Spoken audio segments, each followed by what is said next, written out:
queridas irmãs! Olá, queridos irmãos!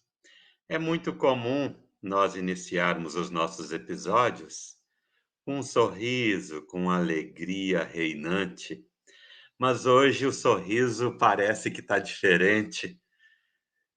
Nós estamos felizes demais com a presença desse convidado, que é um irmão muito querido, muito amado. Não é isso, Quincas? Boa noite, irmão.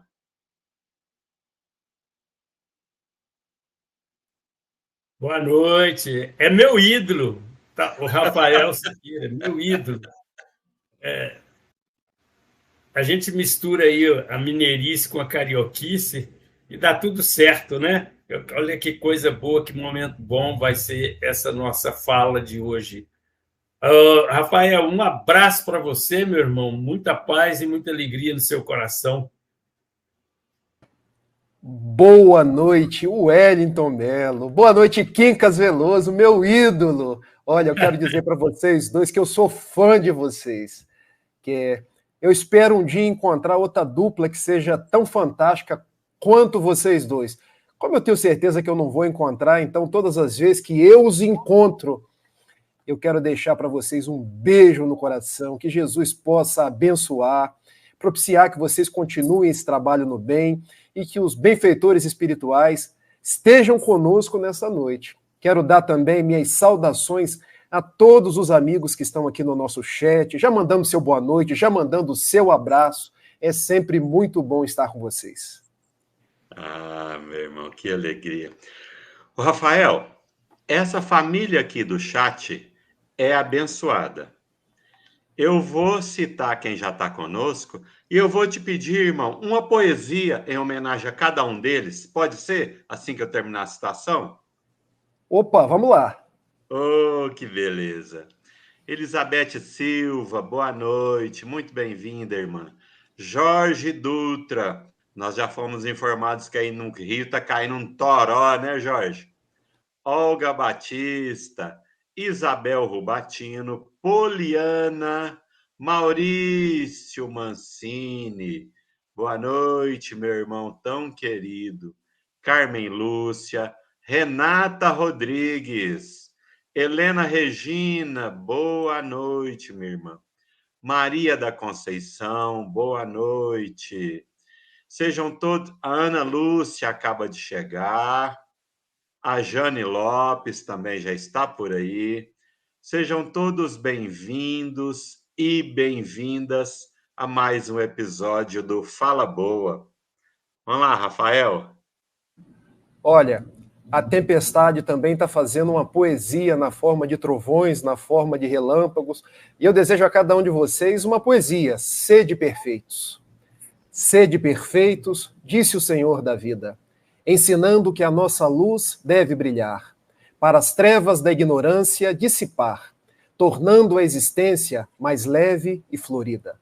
Sede perfeitos nas pegadas de Jesus, sem esmorecer ante a dor e o sofrimento, os quais representam um grande ensinamento a quem deseja trilhar os caminhos da luz.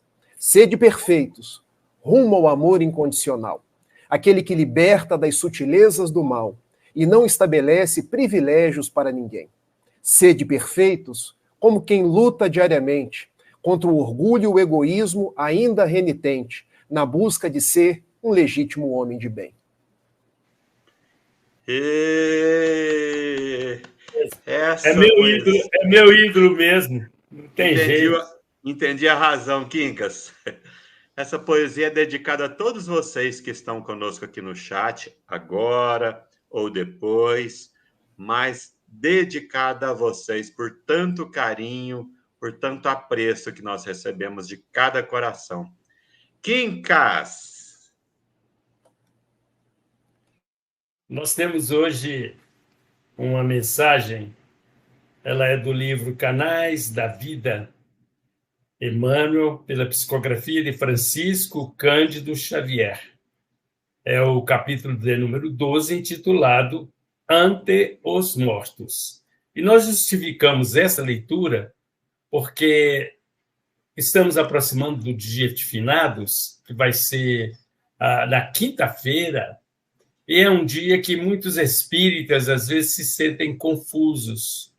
Uns acham que é proibido ir ao cemitério, outros acham que precisa ir ao cemitério. Então, são duas situações, mas nós vamos ler a mensagem que o Emmanuel nos passa com aquela categoria que ele é peculiar.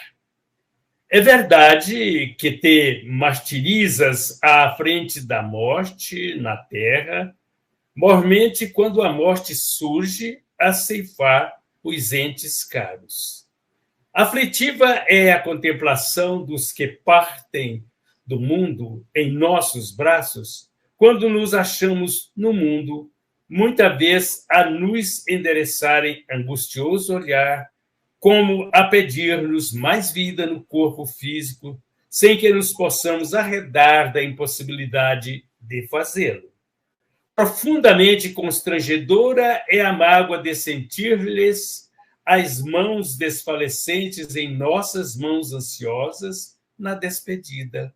Entretanto, pensa neles, os companheiros que partem na condição de viajores amados que te deixam provavelmente carregando consigo indagações muito mais agudas do que aquelas que se te estacam no coração.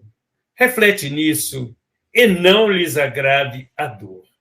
Muitos deles se afastam marcados por impositivos urgentes de reajuste. Compelidos a se arrancarem de hábitos longamente estabelecidos, quase sempre oscilam ante os chamamentos da rotina terrestre e as exigências de renovação da vida espiritual. E isso lhes custa empeços e problemas para as readaptações necessárias. Mentaliza-os na condição de criaturas queridas, em refazimento para que se afeiçoem, sem maiores delongas, aos encargos novos que os aguardam. Abençoa-os com as tuas melhores recordações, porque a lembrança ou a palavra alcançam a todos eles com endereço exato. Eu vou repetir. Abençoa-os com as tuas melhores recordações, porque a lembrança ou a palavra alcançam todos eles com endereço exato. Compadece-te dos supostos mortos e abstém-te de sobrestaxar-lhes as preocupações com o pranto da angústia. Ao invés disso, dá-lhes a cobertura afetiva, cumprindo, tanto quanto possível, os deveres que estimariam ainda continuar a satisfazer. Eles estão em outras faixas de vivência, mas não irremediavelmente distantes. Não irremediavelmente distantes. São amigos que te antecederam na inevitável viagem para a vida maior, a te rogar auxílio, a fim de se retornarem no próprio equilíbrio ante o desempenho das novas tarefas que abracem. Não ouvides. Converte a saudade em oração de esperança e envia-lhes os teus pensamentos de compreensão e de paz. Ampara-os agora, para que te amparem depois. Ampara-os agora, para que te amparem depois. O Emmanuel é danadinho, né, Rafael? É danadinho. Olha que colocações fantásticas. Nós justificamos essa leitura lembrando, mais uma vez, que, primeiro, quando se fala em morte, muitas vezes nós nos balançamos, trememos nas bases. Eu me lembro de um dia que um expositor começou a falar sobre a morte e uma senhora levantou a mão, ela já idosa, falou, olha, por favor, eu não gosto de ouvir a palavra morte. E interessante que aqui a gente aprende, né? A morte é apenas o portal de uma outra vida. Não é, Rafael? Exatamente. Eu quero dizer para cada um de vocês que estão nos acompanhando que a morte é a vida que se desdobra de uma forma mais bonita, é o retorno à nossa verdadeira casa.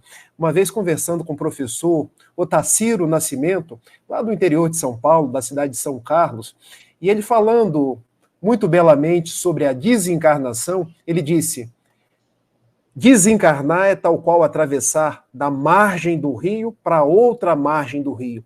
É bem certo que esse processo é doloroso. E é normal que seja doloroso, porque nós somos pessoas envolvidas em sentimentos, convivemos com entes muito queridos, nossas mães, nossos pais, colegas queridos. Eu fico imaginando, Wellington, o dia que o Quincas desencarnar, se nós não vamos ter o nosso sentimento, a nossa dor, a nossa saudade. Mas o Espiritismo hoje vem trazer para cada um de nós, eu reputo, um grande tesouro chamado imortalidade, porque nos traz a certeza de que nenhum de nós morre. Na verdade, nós desencarnamos. E desencarnar é atravessar de uma margem para outra. E nós também vamos fazer esse processo. E a certeza do reencontro, a certeza de que nós estaremos juntos novamente, que eu novamente vou escutar as palavras do Quincas, vou receber os puxões de orelha que às vezes são necessários, dá uma alegria, dá uma felicidade. Então, lidar com a desencarnação não é uma coisa simples, mas é uma coisa possível. E nós podemos, a cada dia, ir aprendendo a lidar com esse processo que é natural. É bem verdade que nós vamos sentir dor, a dor, saudade, mas nós não podemos transformar essa dor em revolta, porque nós temos um Pai amoroso que cuida de todos nós, que sabe o momento de nós virmos, o momento de nós voltarmos, mas, sobretudo, Ele, através de Jesus, nos dá a vida em abundância. E a vida não se circunscreve no período entre o berço e o túmulo, porque a nossa vida se espraia pelos palcos da imortalidade. Quando nós, então, nos aproximamos desse dia que dedicamos aos finados, eu nunca gostei desse nome, mas, enfim, é o nome que se dá no mundo. Nesse dia que nós dedicamos aos nossos desencarnados queridos, lembremos deles com o nosso preito de gratidão, com a nossa oração que serve para eles de regozijo. Lembremos dele com a saudade, que quer dizer o afeto, o amor, mas na certeza de que um dia nós estaremos juntos e que, em verdade, o afeto nunca separa duas almas, mas nos mantém unidos pelos laços do Espírito. Ô, Quincas, você está achando também que já chegou a hora? Rapaz, vamos apertar as bochechinhas desse menino? Um de cada lado. Um de cada lado. Eu aproveito para abrir um espaço aí para os nossos amigos do chat, que se quiserem fazer pergunta, o nosso querido Rafael está afiadinho, viu? Pode fazer as perguntas que quiserem, que ele estará respondendo. Pode até ser fora do assunto, que ele vai responder. Aqui nada é fora do assunto, é uma fala boa, né, Quincas? Exatamente. É tudo assunto. Olha, quando a gente se reúne entre amigos, se fizerem alguma pergunta que eu não souber, eu vou repassar para o Wellington, que vai repassar para Quincas. E se o Quincas não souber, ele vai entrar no Wi-Fi ali com os benfeitores espirituais e ele vai receber uma intuição e a gente responde. Eu tenho uma tia que eu tenho tanto apreço por ela, sabe? Muito apreço. Mas ela, segundo ela, morre de medo de espíritos. E um dia, já tem muitos anos, me lembrei disso agora. Ela falou assim: ô Wellington, me conta aqui, você conversa com os mortos? Falei: não, tia Marli, nunca conversei com nenhum morto, só com vivos. É bem verdade que muitos desses vivos estão sem os corpos, mas continuam vivos. E a gente brinca, mas é verdade pura. Eu me lembro aqui, Rafael, Deus queira que você tenha a oportunidade de conhecer, e se eu puder ir junto, eu e o Quincas, pudermos estar juntos com você lá no Instituto Espírita do Amor, vai ser um momento extraordinário, como tantos têm sido. Mas eu me recordo de uma senhora recebendo uma carta do seu filho, através da mediunidade psicográfica do Júlio Carvalho, e existia alguém cuidando da transmissão, salvo engano, era o pessoal da Web Rádio Fraternidade. E ela veio com a carta escrita, veio bem no rumo da câmera, chegou bem na câmera e agitou assim, ó: meu filho vive! Aquilo foi um momento, o Quincas deve se lembrar, que nos emocionamos. Nos emocionamos. Porque esse de repente, é um dos aspectos mais consoladores que a doutrina espírita tem nos apresentado: a imortalidade, a continuidade dos vínculos, do amor, dos sentimentos. E fora disso, o padecimento, a incerteza, a dúvida, o medo, seria muito desastroso a gente achar que tudo ia acabar. Todos os investimentos, todo o tempo de convivência, tudo que fora granjeado fosse perdido, esquecido. Mas não pode ser assim, porque Deus é um Pai amoroso. E graças à doutrina espírita, muito embora são informações antigas, mas a doutrina espírita trouxe muita clareza a esse respeito, e graças a isso, onde aprendemos a comunicabilidade, hoje nós já temos condição de afastar muitos dos fantasmas que nos atormentavam ante a morte dos nossos entes, né, Rafa? É verdade. A gente pensa tanta coisa para falar, mas quando a gente chega no programa Fala Boa, parece que a fala vai seguindo o curso das inspirações. Você me fez lembrar de uma mãe nordestina que uma vez foi a Uberaba para conversar com Chico Xavier. Ela trazia uma dor na alma muito grande, porque ela tinha um filho que havia se suicidado. E ela foi até a igreja, se suicidou, descumpriu uma lei de Deus, nós não podemos nem rezar uma missa. Mas ela pensou, mas eu vou lá no Chico, porque para mim o meu filho é meu filho, ele pode ter se matado, mas ele continua vivo, e eu tenho certeza que Deus de misericórdia vai dar outra chance para ele. E ela foi. Chico costumava atender 20 pessoas, eram dadas algumas senhas, porque ele ficava a noite inteira psicografando. E ela chegou cedo, entrou, a primeira da fila. Quando chega uma mãe da cidade de São Paulo, e essa mãe da cidade de São Paulo tinha perdido 2 filhos num acidente de carro. E essa senhora da cidade de São Paulo resolve pegar uma senha, mas já não tinha mais. Então ela começa a barganhar com as 20 pessoas da fila para que uma desse a senha ou vendesse a senha.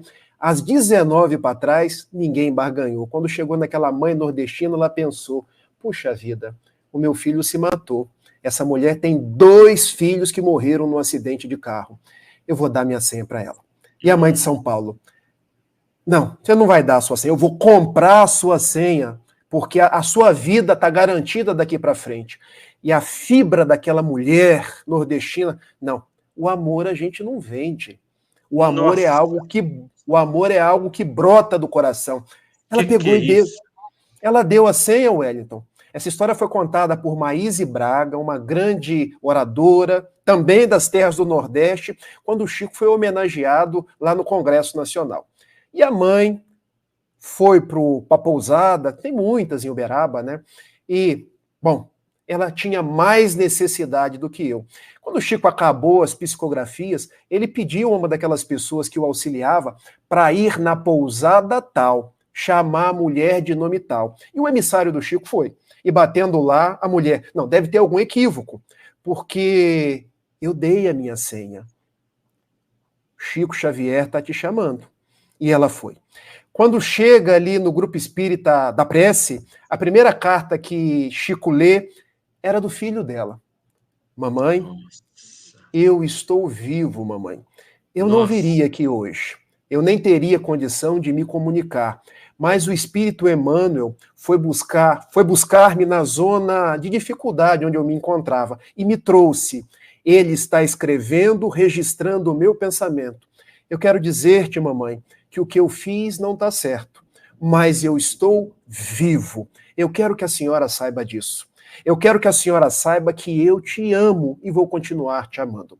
Embora eu não tenha feito algo certo, mamãe, quando a senhora deu a sua senha, você demonstrou uma grandeza de amor que, mesmo não sendo a oportunidade para que eu viesse, Deus quis e o benfeitor Emmanuel foi me buscar para que a senhora recebesse a minha carta. Continue dando a sua senha, mamãe. Continue dando de si para todos que chegarem no seu caminho. E se a senhora hoje não me tem, a senhora pode ajudar a tantos quantos não têm mães, não têm pais, e que a senhora tenha certeza, eu vivo, ninguém morre, ninguém mata o amor, é apenas um corpo que eu equivocadamente retirei a vida, mas que já estou do lado de cá, com benfeitores como esse que escreve por mim, tentando me recuperar para começar uma vida nova. Um beijo do seu filho querido que te ama, e assinou. Pensar no dia dos finados é pensar no dia dos vivos. Porque uma vez foram perguntar para o Chico Xavier, Chico, se você pudesse deixar numa única frase algo para os espíritas. E eu, quando escutei essa história contada por Haroldo Dutra Dias, porque eu não tive essa graça que o Quincas teve, não só de conhecer o Chico, mas de conviver com o Chico. Eu tenho a oportunidade de conhecer o Raul, conhecer o Divaldo, mas o Chico eu não tive. Então eu ouço falar do Chico pelo Quincas, pela Maíse, pelo Haroldo Dutra, que são pessoas que têm mais conhecimento. E Haroldo conta que Chico disse assim, a alma é imortal. Só isso, Chico, só. Se os espíritas se derem conta da imortalidade da alma, o resto eles estudam e aprendem. Aprendem a ser mais afáveis, aprendem a ser mais caridosos, aprendem a amar. Mas, para tanto, a gente tem que ter a certeza de que ninguém morre. O Quincas, olha o que o Mateus está falando aí. Não existe doutrina mais consoladora do que o Espiritismo. Você concorda com isso, Quincas? Como concordo, né? Porque é interessante. Aí a gente pergunta assim, mas não é uma pretensão dizer que é uma doutrina consoladora? Não, gente. Aquilo que nos traz a verdade com lógica, as coisas com lógica, sem mistério, sem, né? Veja, a experimentação mediúnica permite tudo isso que o Rafael acabou de nos relatar. É a mensagem daqueles que viveram aqui como nós e que estão sem o corpo, como nós vamos ficar, e que vêm trazer os seus depoimentos. Uma singularidade. Veja, Kardec, na elaboração das obras básicas, contou com médiuns que tinha 14 anos, 16 anos. Essa formosura, tudo que a gente vê aí no Livro dos Espíritos, foi mediunicamente. Não é, Rafael? O Rafael pode até falar melhor do que eu a esse respeito. Então, a gente vê que vem nos trazer, por exemplo, vem explicar sobre a morte. Ah, vai para o inferno, vai para o céu? Não. Um depoimento de quem está vivendo. Seja nas várias situações, daqueles que estão em estado de paz interior, porque cumpriram os seus deveres aqui na Terra, é a colheita da semeadura que fizemos aqui na Terra. Né? A gente vai chegar do lado de lá e colher aquilo que fez aqui agora. Então, é muito interessante. Mas eu, antes de passar a palavra para o Rafael, eu quero fazer uma pergunta para ele e para o Wellington, né? Que de manhã nós fizemos essa pergunta. São duas coisas. Né? É preciso que se vá ao cemitério no dia de finados? E é preciso que cumpra um luto após o desencarne dos nossos entes queridos? Eu, como sou uma pessoa esperta, eu deixo o Elton responder primeiro, porque ele responde... Ô, Kika, você já ouviu falar em aba? Que quando alguém responde primeiro, a gente diz que respondeu muito bem e vai na aba. Mas o Elton é mais esperto do que eu, Quincas, porque era a vez dele, ele saiu. Ele diz claramente, não, quem vai responder é você. Você quer que eu comece, Wellington? Claro, e finaliza também, por favor. Tá, então vamos fazer o seguinte. Quando a gente fala, a gente traz as nossas percepções que são amparadas naquilo que diz a doutrina espírita, o livro dos espíritos, as obras que são secundárias. Vejam, eu tenho obrigatoriedade de ir no cemitério? O livro dos espíritos traz diversas questões perguntando sobre a questão dos funerais, sobre se os desencarnados gostam ou não gostam. Em verdade, cada um tem o livre-arbítrio para agir conforme deseja. Se a pessoa quer ir ao cemitério, se isso é importante para ela, que vá ao cemitério. Ninguém vai te proibir de ir visitar um ente querido, de prestar uma homenagem. Agora, por outro lado, se a pessoa não quer ir ao cemitério, se aquele símbolo, o símbolo, vamos dizer assim, da lápide, daquela cerimônia que se realiza no dia 2 de novembro, onde vão padres, vão pastores e até mesmo pessoas da casa espírita vão, distribuem mensagens. Se aquilo não diz mais ao coração do espírita, que ele não precise ir. Cada um de nós vai agir conforme o seu pensamento e o seu sentimento.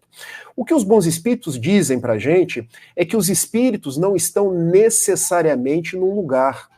Eu não preciso estar necessariamente no cemitério para me encontrar com eles, porque toda vinculação com os espíritos se dá por afinidade de pensamentos, de vibrações, de sentimentos. O que isso quer dizer? Se eu quiser estar com meu avô, amado Sebastião Leite de Amorim, eu não preciso ir até Itapiruna para estar com ele. Eu posso... É o da coxa de frango, Rafael? É o da coxa de frango. Depois eu falo sobre isso. Essa história é boa.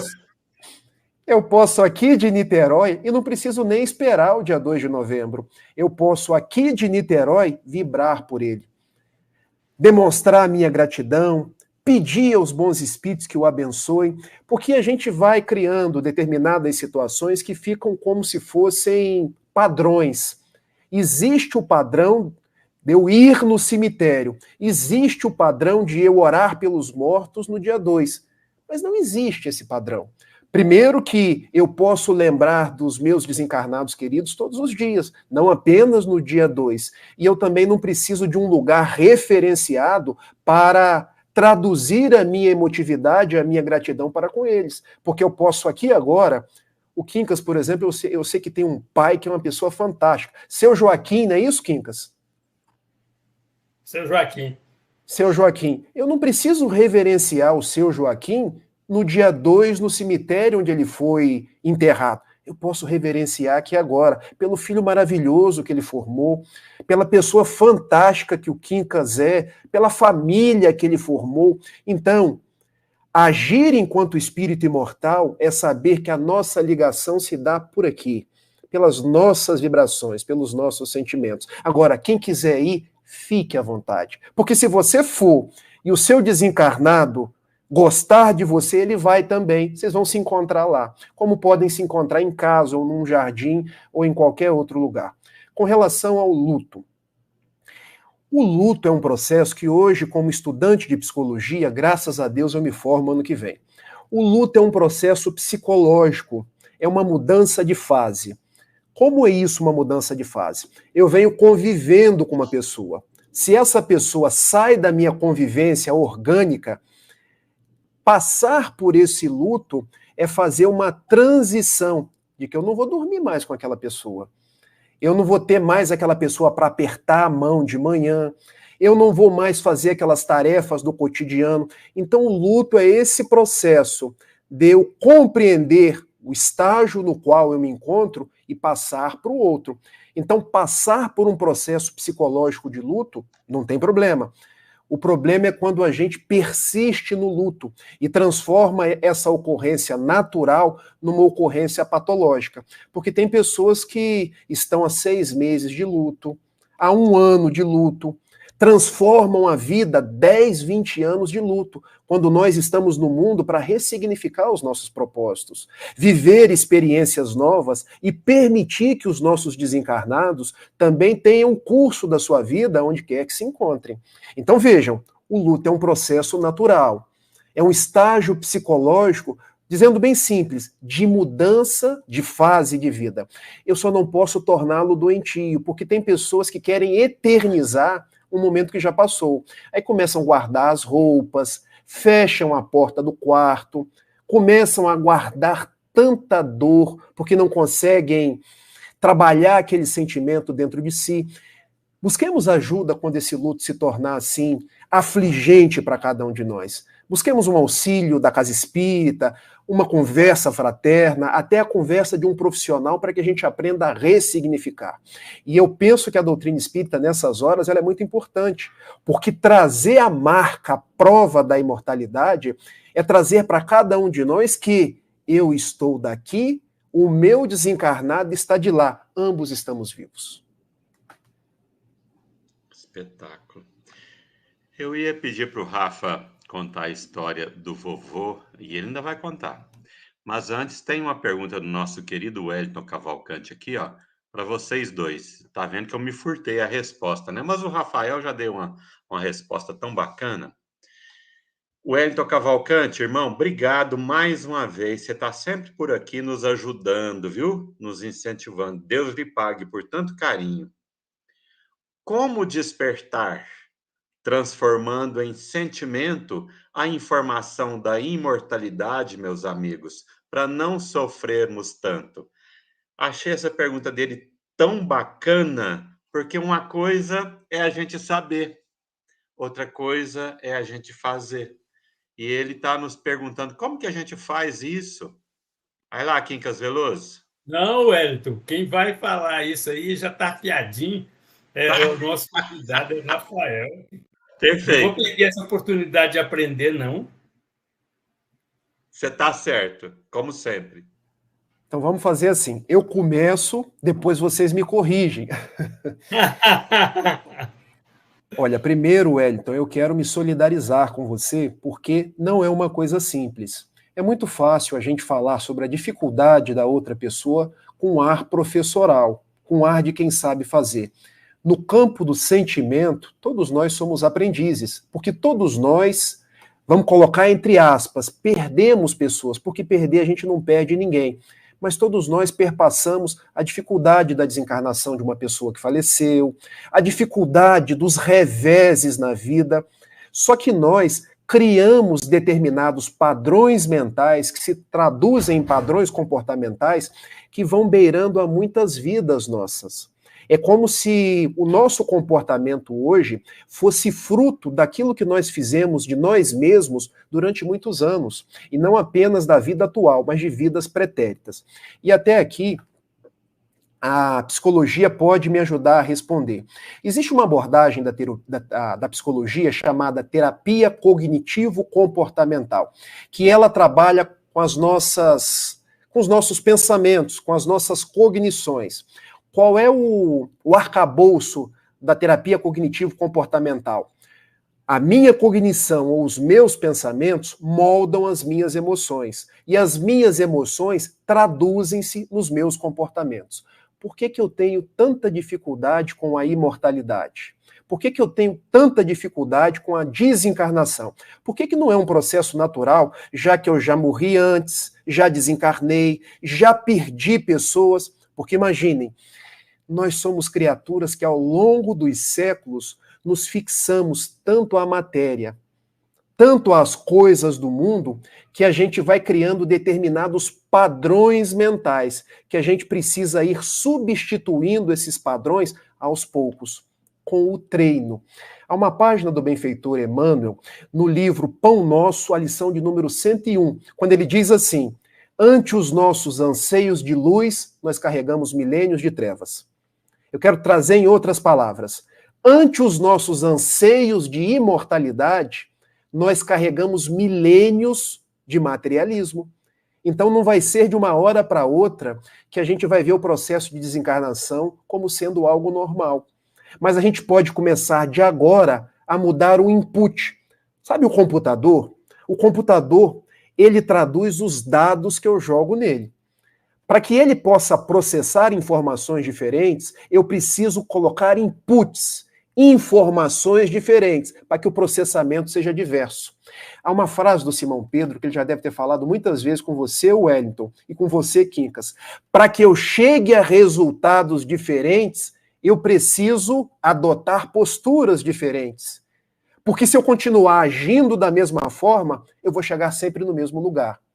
Não é assim que ele fala? Em outras palavras, porque eu não tenho aí a sabedoria do Simão. Como então passar a sofrer menos e ver o processo de desencarnação como sendo natural? Começando a cultivar espiritualidade em nós. Começando a ver a proposta do bem, do amor, do desligamento de tudo aquilo que é transitório aqui e agora. Há uma página do espírito Humberto de Campos no livro Cartas e Crônicas, que ele chama Treino para a Morte. A página pode parecer assim rígida, com uma proposta difícil, mas ele diz: se você não treinar para aquilo que é natural, quando chegar o que é natural, para você vai ser difícil. Então que a gente comece de agora a entender que as pessoas não são propriedades nossas, que elas não são eternas, elas são filhas de Deus, que estão passando por uma experiência corporal. Elas não vão ficar aqui para sempre. Que nós possamos, desde agora, entender que nossos filhos não são nossos filhos, são filhos de Deus. Entender desde agora que eu não sei se eu vou viver mais 20, 30 ou 40 anos. Eu posso desencarnar amanhã. E isso é um processo natural. Então que eu me dê conta da minha imortalidade aqui, agora, e saiba que se eu desencarnar, eu não morri. Eu continuo do lado de lá. Eu posso não ter como conversar pelo WhatsApp com o Wellington, com o Quincas, mas o amor por eles é tanto que eu continuo sintonizado. Resumindo tudo o que eu falei, para que eu me adapte a um novo padrão de comportamento, eu preciso assumir um novo padrão mental. Eu preciso treinar, substituir milênios de materialismo por espiritualidade, que foi aquilo que o benfeitor Emmanuel, no prefácio do livro Nosso Lar, disse a cada um de nós. Muito mais do que de ciência, muito mais do que de qualquer proposta religiosa, o mundo precisa de espiritualidade. Ô, Quincas, você é sabidinho, né? Passando a pergunta para ele. Sabidinho. Ô, Hélio, eu te falei. Interessante isso que o Maurício colocou aí, da doutora Elisabeth Kubler-Ross. Ela é uma médica nascida na Suíça, mas radicada nos Estados Unidos. E a doutora Elisabeth Kubler-Ross, ela chegou à conclusão da imortalidade com essas experiências que a gente chama de EQM, experiências de quase morte. Por quê? Ela se dava conta de que em determinados processos a pessoa não desencarnava. Mas naquele processo de quase desencarnar, ela registrava fatos. Registrava a tal luz, o tal túnel, registrava pessoas. Aí a ciência quis confirmar. Sabe como é que confirmava, Quincas? Olha que situação esdrúxula que eu vou colocar para vocês aqui agora. Não tem aquele aparelho que fica no quarto cirúrgico, que joga luz sobre o paciente? Então o médico vinha e colocava o objeto mais estranho em cima daquele aparelho. Por exemplo, uma borboleta cor-de-rosa de borracha. Ninguém sabia que aquela borboleta estava ali. O paciente em experiência de quase morte, que ele desligava-se do corpo, mas depois voltava, ele quando voltava perguntava: olha, quem colocou aquela borboleta cor-de-rosa de borracha em cima do jato de luz? Aí ele chegava a uma certeza: ele se desdobrou. Ele teve uma experiência de quase morte. É a prova científica da imortalidade. Mas ela também propôs que a pessoa, quando começa a chegar nesse processo de desencarnação, aquele que fica ante um parente que desencarna passa por essas fases aí que o Maurício está trazendo.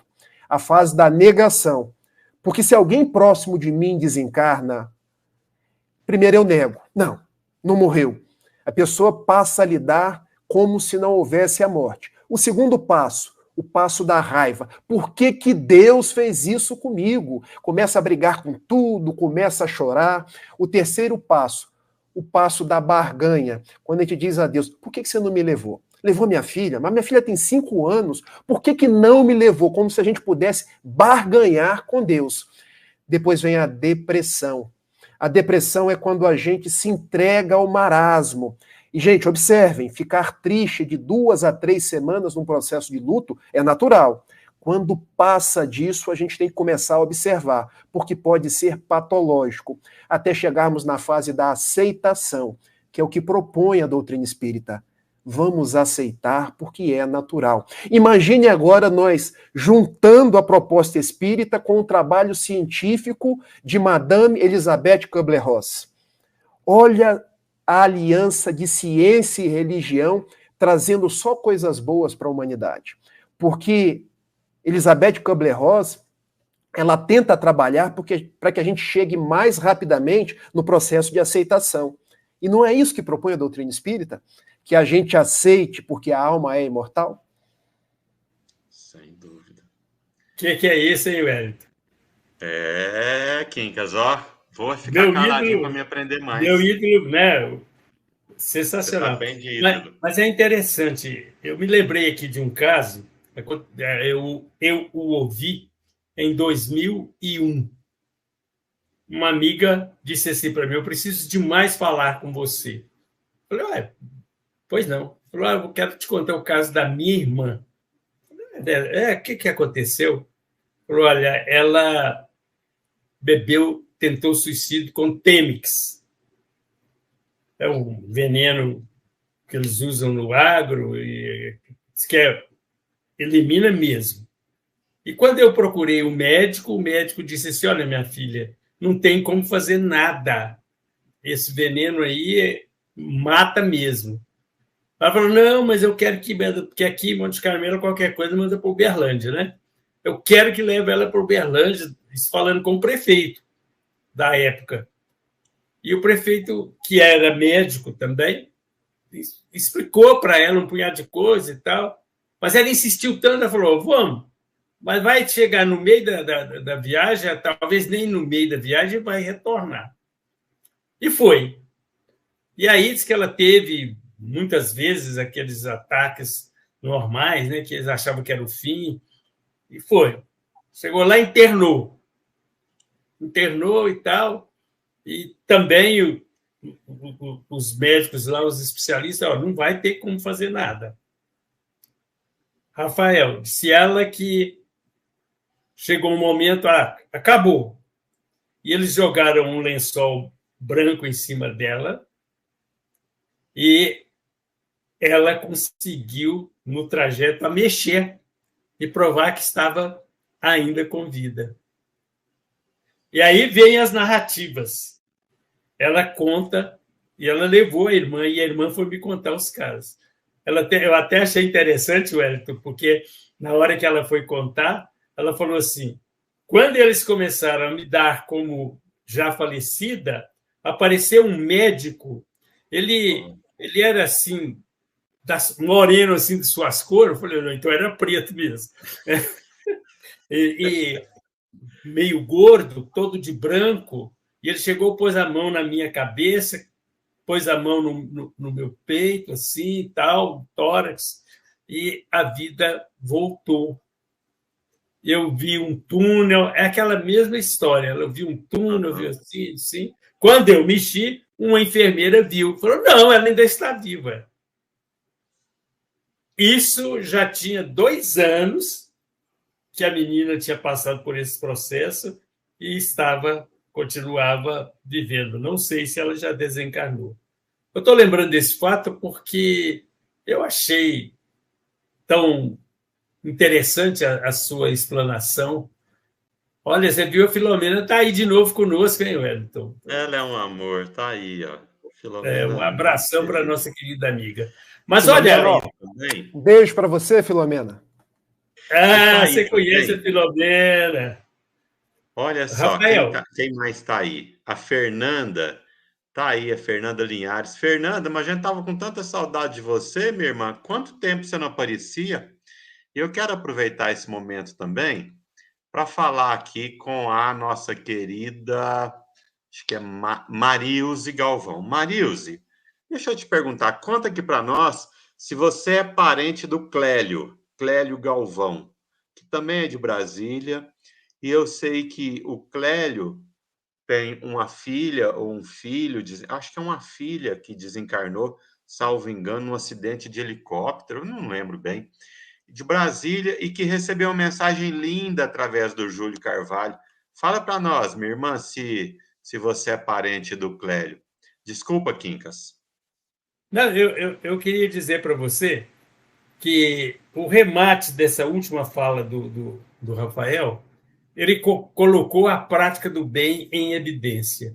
Sim. E eu estava pensando, se nós agíssemos genuinamente de acordo com aquilo que nos pede Jesus, de fazer ao outro o que gostaríamos que a nós fosse feito, se nós tivéssemos a ideia exata de que somos um espírito, que também o Rafael disse isso para nós somos um espírito, estamos alma, somos um espírito.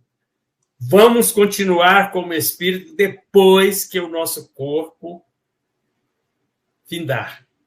Porque abre-se valas para depositar corpos que vão estar em transformação. E abre-se fendas no espaço maior, que é o espaço celestial, para que a nossa alma possa vivenciar o resultado das suas vivências.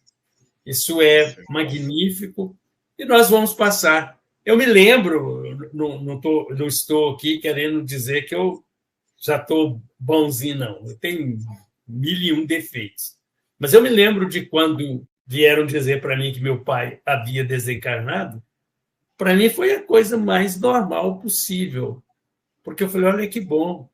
Meu pai agora está no plano espiritual e vai continuar me ajudando. E quando o médico disse assim para mim, olha, Quincas, você tem que fazer uma cirurgia cardíaca, tem que fazer uma troca da válvula, tem uma safena. Eu pensei, falei, puxa vida, eu posso desencarnar. Mas o que tem? Eu vou continuar do outro lado, sem esse corpo bonito que Deus me deu. Não é, Wellington? Não é bonito? Você sabe, é lindo. Ô, Rafa, você sabe o que o Quincas... Por que ele teve essa segurança? Porque ele abriu o evangelho e caiu aquela lição assim, se fosse um homem de bem, teria morrido. Aí ele falou, vou tranquilo. Vou tranquilo.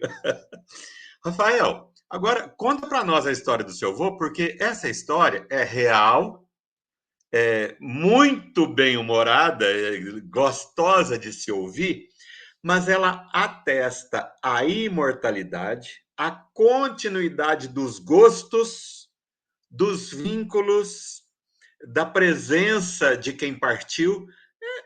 É bacana demais. Conta para nós, irmão. Vamos lá. Eu mais jovem, eu era católico. Dentro do catolicismo, a gente acredita na imortalidade, mas é uma imortalidade que se processa na forma de um céu, na forma de um inferno, na forma de anjos, enfim. Manifestações mediúnicas são muito mais a conta de Jesus através do Espírito Santo. Quando é uma manifestação negativa, a gente sempre reputa ao diabo, ao demônio, enfim. Não vou entrar aqui na ortodoxia da igreja. E era assim que eu acreditava. Com 17 anos, o meu avô, Sebastião Leite de Amorim, ele desencarnou. E o fato é que eu já tinha registros mediúnicos, muitas vezes confundido aí com problemas psiquiátricos. Cheguei a ser diagnosticado com esquizofrenia, tomei remédios, quase fui internado no hospital psiquiátrico e outras coisas mais. O fato é que foi um momento de muita dificuldade, porque eu eu amo muito meu avô, a verdade é essa.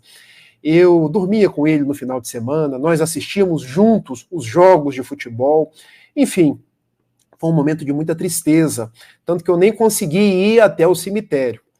mas eu estive com ele, eu o vesti, mas no cemitério eu não quis ir. Para mim era muito doloroso. Passados alguns meses, eu começo a registrar o meu avô. E eu dizia para minha mãe, mãe, eu estou registrando o vovô. Não, você não está registrando seu avô. Isso é um processamento da saudade. Quando a gente está com muita saudade, a gente começa a ver coisas. Mas o fato é que eu vi o meu avô nas cenas do cotidiano. Por exemplo, domingo, em casas do interior, a gente usualmente come frango e macarrão. Na época ainda passava o Silvio Santos, sabe, Wellington? Hoje nem isso tem mais. Então, cortando o frango, a minha avó costumava perguntar, quem vai comer o sobre? E o meu avô respondeu, o sobre é meu. E eu disse, vovó, vou estar aqui dizendo que o sobre é dele. Ô, Wellington, ela quase que caiu, balançou as pernas, e foi uma cena muito assim inusitada. Menino, vira essa boca para lá, o seu avô morreu, pare com isso, você quer me deixar maluca? Nós colocamos ele dentro de um caixão. E o fato é que meu avô continuava, conversava comigo, dizia as coisas. Eu me lembro que a gente foi num almoço, estavam vários amigos dele, e os amigos falando, e ele chegou para o meu ouvido e falou assim, olha, um bando de homem mentiroso. Mas eles sempre fizeram isso, começam a jogar a conversa fora, até que chega num determinado momento eles começam a contar mentira. Não acredita não, é tudo mentira. Aí eu fiquei com aquilo para mim e falei assim, mamãe, olha, vovô está dizendo que tudo que eles estão falando é mentira. Meu filho, seu avô está morto, guarde isso. Mas o fato é que eu registrava meu avô, ele conversava comigo. Um dia ele chegou para mim e disse assim, olha, eu não vou poder ficar com vocês mais. Eu falei, vô, você já não está com a gente mais. Não, eu não estou naquele corpo, mas durante todo esse tempo eu estive aqui na casa. Eu tentei falar com a sua avó, eu tentei falar com a sua mãe, eu não era espírita, eu não tinha como, vamos dizer assim, entre aspas, doutrinar o meu avô, até porque a gente não doutrina ninguém. Eu não tinha como conversar com ele sobre a continuidade da vida, ele só me falou, estão me chamando e estão me dizendo que eu preciso ir para um outro lugar, porque agora eu não faço parte dessa... Qual foi a palavra que ele usou? Dessa esfera mais, eu preciso continuar os meus aprendizados. E a partir daquele dia ele foi embora. E eu, num atendimento mediúnico na casa espírita, o médium recebeu o meu avô e meu avô disse, olha, eu ajudei te trazer para o espiritismo. Eu quis muito que você viesse para cá. E eu falei, por que, vô? Ah, porque a gente precisa aprender coisas novas, viver coisas novas. E eu te digo, meu filho, viva Jesus dentro da proposta espírita. E quando você estava me vendo, você não estava vendo o vulto, não, você estava vendo, era eu mesmo. E quando eu fui embora, eu estava indo para um outro lugar para poder estudar. Onde você estiver, eu vou estar junto. Onde você estiver, nunca se esqueça de Jesus. Foram as palavras que ele disse para mim, e eu guardo meu avô nessa lembrança saudosa, nessa lembrança positiva.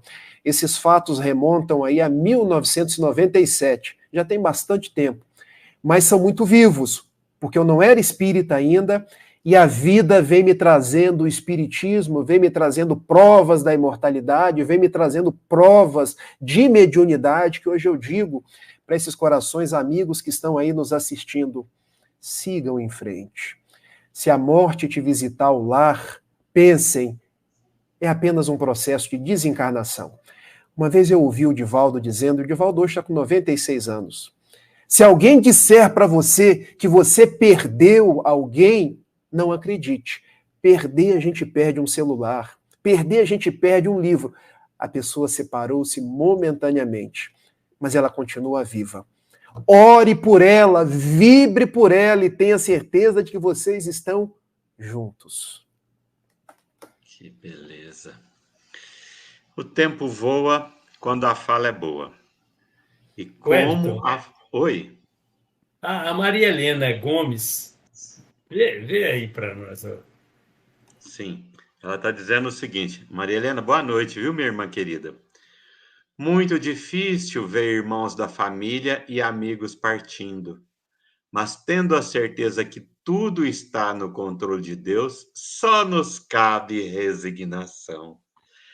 É isso mesmo, Maria Helena. Realmente não é fácil, mas tem um propósito, porque Deus é Pai e um Pai de amor. E com a licença de vocês. Ah, Marilze aqui, ó, é a mãe do Clélio. Isso! Na verdade, é o Clélio que é piloto, ou foi piloto de helicóptero, né, Marilze? O acidente dela foi nos Estados Unidos, isso mesmo. Agora eu estou me recordando. Ah, conversei muito com o Clélio, conversei muito. É você que estava lá com ele, eu já conversei com você também, estou me lembrando agora. Saudade de vocês, minha irmã. Que bacana. Olha a doutrina espírita aí, nos Convite, presenteando. convite para ela estar lá conosco dia 10 do mês que É vem, dias de 9 e dezembro. 10 do 12, não é novembro. Novembro nós não vamos ter atividade no Instituto, mas 9 e 10 de dezembro estaremos lá. Quem sabe a gente não tem alegria de dar-te um abraço lá, hein? Tomara que dê certo. Mas eu gostaria aqui, esse assunto é tão gostoso que a gente podia levá-lo por umas 2 horas, mas eu tive um acidente de carro em 2002. Nesse acidente desencarnaram a minha primeira esposa e o meu filho mais velho. E eu sei que assim que eu recolhi o Rafael, que à época tinha 2 anos e 10 meses, e o acidente tirou-lhe parte do cérebro. Então eu levantei ele para cima e gritava, chorava mesmo de dor. E falei assim: meu Deus, e agora o que é que eu faço da minha vida?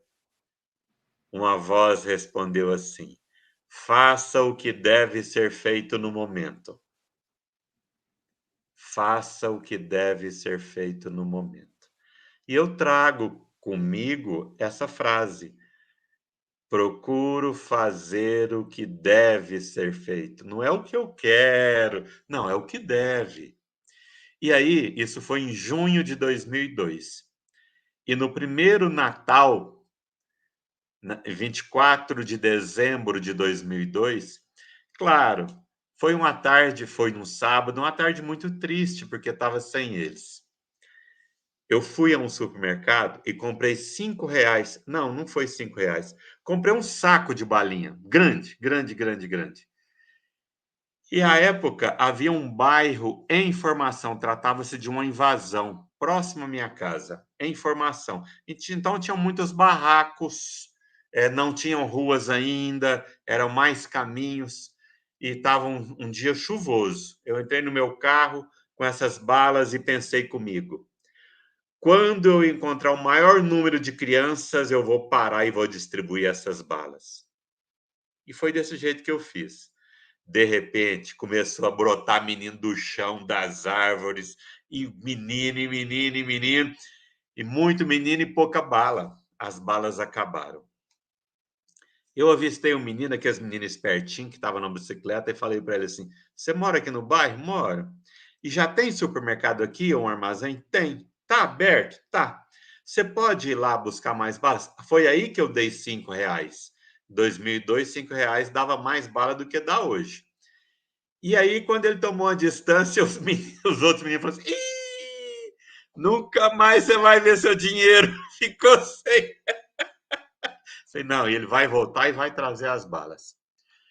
Mas enquanto o menino se distanciava, aconteceu algo ali interessante que eu lembrei de você, Rafael, quando você falou. Muitas mulheres foram se aproximando. Espontaneamente, elas me perguntavam: você é daqui? Sou. Ah, é a primeira vez que você vem aqui? É. Olha, você está vendo aquele barraco ali? Ali tem uma menina que vive acorrentada pela mãe porque ela é usuária de drogas e ela faz muita bagunça e a mãe precisa trabalhar, deixa ela acorrentada para ela poder não sair. Tá vendo aquela casa ali? Ela chamava de casa, mas era um barraco de latas. Barraco de latas. Tô. Ali mora uma mulher que o marido abandonou. Ela tem 5 filhos, tudo escadinha. Ela não tem jeito de sair para trabalhar. A gente que junta aqui e dá comida para ela, coitada. E aquele outro ali mais distante, você está vendo? Tô. Ali tem uma menina, uma senhora que está em fase terminal de câncer. Ó, tá da grossura do meu dedo, diziam elas. E eu fui ouvindo aquelas histórias. E aquilo foi me mostrando que a minha não é a maior dor do mundo. Que isso é inerente a todo mundo tem os seus enfrentamentos. Como me fez bem aquela tarde de sábado, onde de repente eu recebi uma inspiração para, de posse de um saco de balinhas, ir conhecer outras dores, que eu não sabia que era esse o propósito maior. Mas eu fui conhecer outras dores. Na volta eu chorava muito e pedi ao seu Alfredo Júlio, que é um pai espiritual. Seu Alfredo, o senhor nunca mais me deixe órfão da dor, porque eu sei que eu preciso da dor para nortear os meus passos e trabalhar os meus sentimentos. E tem sido assim, tem sido assim. Como tem me ajudado. Então eu compartilho com vocês que de repente pode ser uma boa alternativa, pode nos ajudar bastante. A mim me fez bem, viu? Rafa, Deus lhe pague, meu irmão. Espera aí, eu tenho que dizer uma coisa. O Claro. rapaz voltou com as balas, viu, gente? Voltou.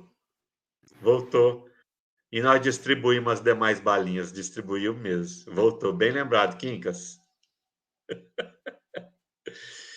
Rafa, como é bom conversar com você, te ouvir, viu, meu irmão? Como é bom. Tá mutado, irmão. Eu é que agradeço. Fiquei muito sensibilizado com essa história.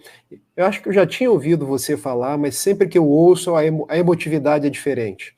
Quero dizer da minha alegria de poder estar com vocês mais uma vez. Gostava muito de quando eu ficava nos bastidores em todos os programas, mas as peripécias da vida hoje me contingenciam um pouco o tempo, mas eu quero que vocês dois saibam que eu tenho vocês dois sempre nas minhas orações, nas minhas vibrações positivas, vocês, a família. Eu vou estar no céu. Para mim é um céu em janeiro, vou poder abraçar vocês. E quero dizer o mesmo a cada um de vocês que está aí no chat. Gostaria de dizer o nome de todos vocês, pedindo a Jesus que nos abençoe, que nos guarde, que nos mantenha em sua paz. Posso terminar com mais uma poesia? Uhul! Deve. Deixa só o Quincas fazer as considerações finais, porque a gente finaliza com a sua poesia, né, meu irmão? Que ideia maravilhosa. Gratidão, gratidão. Que Jesus abençoe a todos e que tenhamos uma semana cheia de paz e cheia de esperança. Vamos finalizar o mês e iniciar mais um, que é o penúltimo desse ano, com alegria, com esperança, ainda que tenhamos alguns problemas pela frente. Rafael, Deus lhe pague, viu? Deus lhe pague.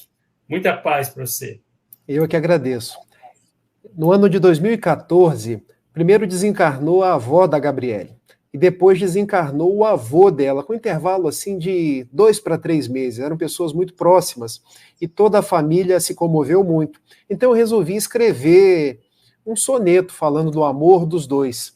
E eu quero terminar a nossa participação na noite de hoje lendo esse soneto. Soneto aos queridos avós. O amor de Gerson e Teresa é mesmo assim.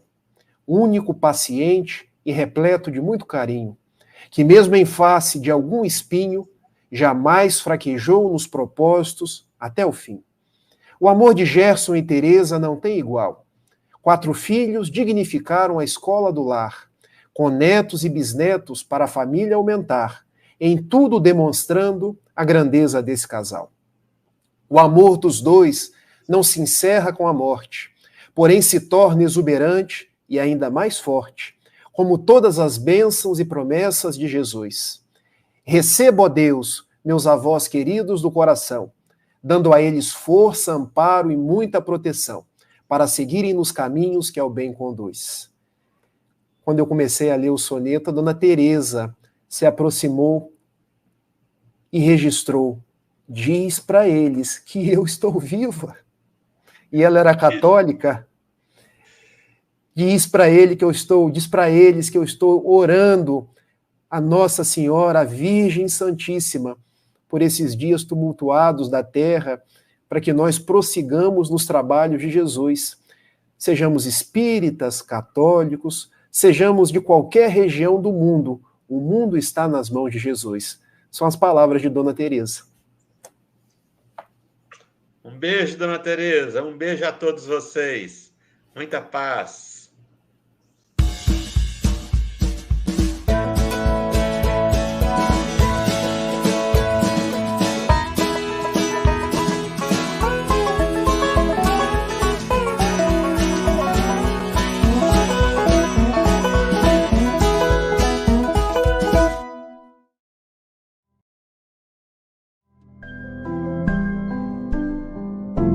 Desde os primeiros tempos, o homem percebeu que havia algo de divino e superior, algo que transcendia sua compreensão.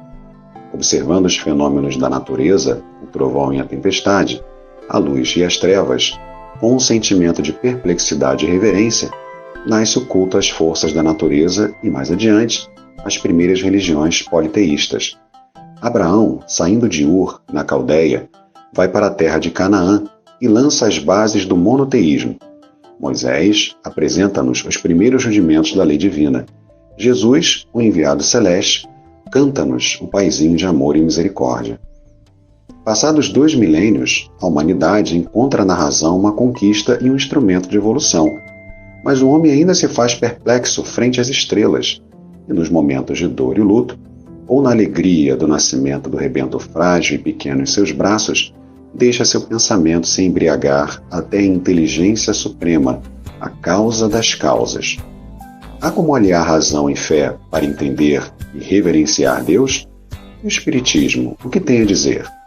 É pensando nisso que o Espiritismo.net convida você e toda a comunidade espírita a se debruçar sobre o tema religião, fé e razão diante da imortalidade, no 5º Congresso do Espiritismo.net, nos dias 28 e 29 de setembro de 2024, no Rio de Janeiro. Informações e inscrições no site www.espiritismo.net/congresso.